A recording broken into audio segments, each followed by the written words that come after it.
Olá, mais uma vez estamos aqui para meditar na palavra do Senhor. O mundo prega que todo mundo tem seu preço, todo mundo tem o seu valor. Quanto você vale? Quanto você custa?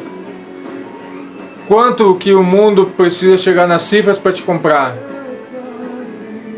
Vamos estar desenrolando este assunto neste vídeo. Que Deus possa nos trazer luz sobre este assunto após a vinheta.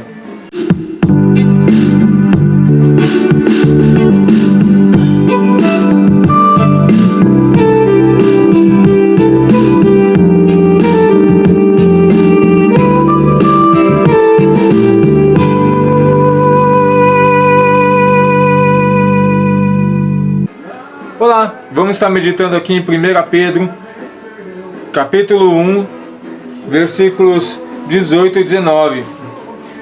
Sabendo que foi com coisas corruptíveis, como prata ou ouro, que foste resgatados da vossa vã maneira de viver, a qual por traição recebestes dos vossos pais, mas como precioso sangue de Cristo, como de um cordeiro sem defeito e sem manchas.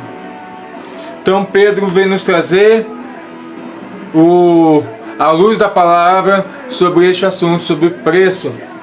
E a pergunta que eu deixo para nós meditarmos hoje é: quanto você vale? Qual é o seu preço? A Bíblia nos fala que nosso preço foi comprado a preço não de ouro nem de prata, mas a preço de sangue. Diz um ditado no mundo que tudo tem seu preço. Você só não foi comprado porque não chegaram ao valor que você esperava. Olhando para a carta de Pedro, vemos que não havia ouro, prata, joias, pedras preciosas que seria capaz de pagar a minha e a sua dívida com a morte. Então nós vemos que aqui, materialmente falando, o dinheiro compra tudo, mas espiritualmente ele não compra nada. Precisava de um remissor, precisava de alguém que chegasse e pagasse a nossa dívida, pagasse a sentença que o pecado nos trouxe. Então Jesus foi esse garantidor da nossa dívida, o pagador da nossa eterna dívida com o pecado. Abrimos aqui um parente. É fato que todos pecaram. Se disséssemos que não temos pecado nenhum, enganamos a nós mesmos, e não há verdade em nós. 1 João 8 declara que não tem um sequer justo. Qualquer um que fala que não tem pecado, qualquer um que fala que não tem erro, que não tem dívida, é mentiroso, porque a Bíblia nos fala que todos pecaram. O apóstolo Paulo em Romanos 3:23 nos diz: pois todos pecaram e destituídos estão da glória de Deus. Mas que tem a ver o pecado com a morte? Pecado, primeiramente temos que entender que pecado é tudo que nos leva para distante de Deus, tudo que fere a santidade de Deus, tudo que fere os padrões que Deus estabeleceu para com o seu projeto inicial lá no Éden com o homem, tudo que traz e nos afasta da presença de Deus. Isso sim é o pecado. Agora começa onde vamos meditar e aprender nessa noite, no dia de hoje. Romanos 3:23, 6:23. Pois o salário do pecado é a morte. O salário do pecado é a morte, afirma a Bíblia, afirma Paulo em Romanos 6:23. Era necessário que para a minha dívida e a sua dívida fosse paga, alguém morresse, mas não poderia ser qualquer um, ou de qualquer jeito. Como eu contraí essa dívida? Então, pega aí. Você está me falando que eu sou pecador, que tenho uma dívida e que eu sozinho eu não consigo pagar? É isso mesmo. A ação de Adão e Eva no Jardim do Éden nos imputou uma dívida, a qual eu e você não conseguimos pagar. Imagine, Brasil, nós temos nossas riquezas, nós temos a nossa renda, mas porém, para girar a máquina do Estado, o Estado vai lá e pega emprestado de outro país, de outra nação, um dinheiro para que possa quitar as suas dívidas, os seus compromissos. Então, gerando uma dívida externa. Eu e você somos responsáveis por essa dívida? Não, nós não fizemos. Nós não somos políticos, nós somos cidadãos brasileiros. Mas, porém, nós elegemos nossos representantes políticos. Isso outorga para eles a responsabilidade, outorga a eles a autoridade de fazer em nosso nome uma dívida. Então eu e você, diretamente ou indiretamente, somos devedores e devemos pagar essa dívida externa.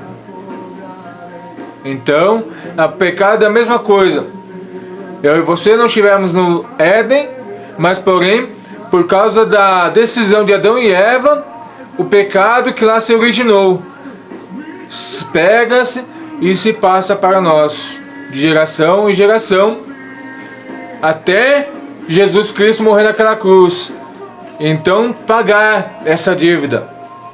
Mas para nós alcançarmos o perdão desta dívida, nós temos que reconhecer Jesus Cristo como o único e suficiente Salvador, como o único e suficiente quitador dessa dívida. E essa dívida será quitada, paga somente após a morte de Cristo na cruz. Romanos 15, 2 nos afirma isso. Romanos 15, 12. Pelo que, como por um homem entrou o pecado no mundo, e pelo pecado a morte, assim também a morte passou a todos os homens, porque todos pecaram. Pois antes da lei estava o pecado no mundo, mas não havendo lei, o pecado não foi imputado. No entanto, a morte reinou desde Adão até Moisés, mesmo sobre aqueles que pecaram, a semelhança da transgressão de Adão, o qual a figura daquele que havia de vir. E quem que é essa figura que havia de vir? Jesus Cristo. Jesus Cristo é o nosso quitador, é o nosso fiador. Ele foi lá e quitou a nossa dívida. O apóstolo Paulo em Hebreus 9, 22 nos diz: e sem derramamento de sangue não há remissão de pecados. Por isso que no passado, quando existia o templo de Salomão, os sacerdotes levavam os cordeiros, o sacrifício animal, para que houvesse a remissão do pecado daquela família, daquele que ofertou aquele animal, para que seus pecados fossem perdoados. E Jesus fez isso por nós. Atos 20, 28. O apóstolo Lucas nos narra que Cristo comprou a igreja com seu próprio sangue.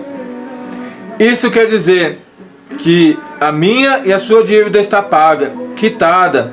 Como pudemos relembrar nessa manhã, nesse dia. Não foi porque somos bonzinhos ou perfeitos, mas por sua graça, por seu amor e por que nós éramos imerecedores desse amor. Efésios 2:5. Estando nós ainda mortos em nossos delitos e pecados, nos vivificou juntamente em Cristo.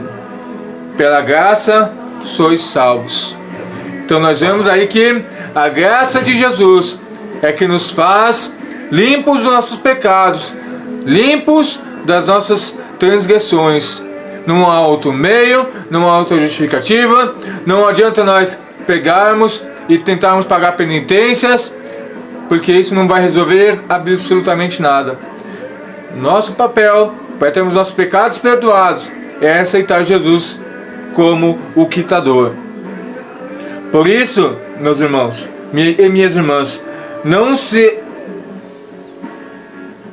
aparta quando alguém disser que você não tem valor nenhum. Não se abata, porque vocês ouvirão de muitos homens que vocês são loucos, que nós somos loucos, por crer que um Deus se fez homem, que um Deus pagou na cruz o nosso pecado.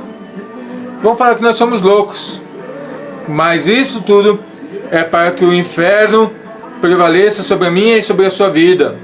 Mas a gente não venha dar espaço para o nosso adversário, e que nós vamos confiar e clamar mais ainda o fortalecimento de Cristo na nossa fé, do Espírito Santo, para que nós sempre sejamos lembrados que nós somos comprados por algo muito precioso, que nem moeda humana consegue mensurar esse valor. Por isso, nessa noite, nesse dia, Igreja do Senhor e irmãos, quero desafiar você a sair da sua comodidade, e quero que você comece a pensar, a meditar e querer confessar e aceitar Jesus como o teu Salvador, como o pagador dessa dívida que eu e você contraímos no Éden, mas porque Deus nos amou de tal maneira que deu seu Filho unigênito para morrer naquela cruz, Jesus Cristo, e através dele somos perdoados e somos salvos. A cruz não foi o fim, a cruz foi somente o ponto de partida, o início do plano de restauração de Deus para a minha e para a sua vida espiritual. Um plano de restauração, um plano de resgate da minha alma, que estava destinada para o inferno, para uma vida nova. Então que Deus possa te abençoar, que Deus possa fazer que esta palavra, esta mensagem venha frutificar na tua vida uma nova e desejosa vida nova com Cristo. Que Deus possa quebrantar o teu coração. E eu te faço o convite: se você gostou dessa mensagem, se você sentiu tocada, procure uma igreja próximo da sua casa.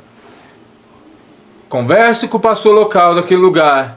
Explica que você quer conhecer esse Jesus. E com certeza Deus vai começar essa boa obra na sua vida também. Que Deus vos abençoe, em nome de Jesus.